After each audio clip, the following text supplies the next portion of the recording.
let me show you how you can enter and exit the recovery mode on Realme GT8 Pro.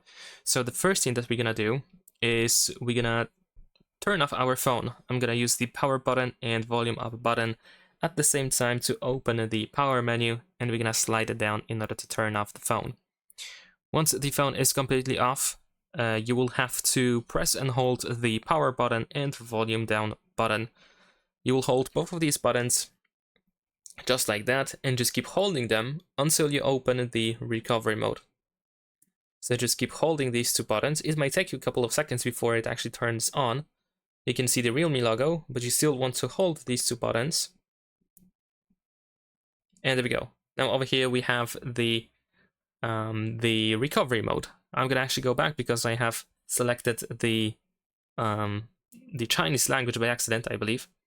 So now in here we should be able to, of course, tap on format data if you want to do so. You can also just reboot the device or power off the phone.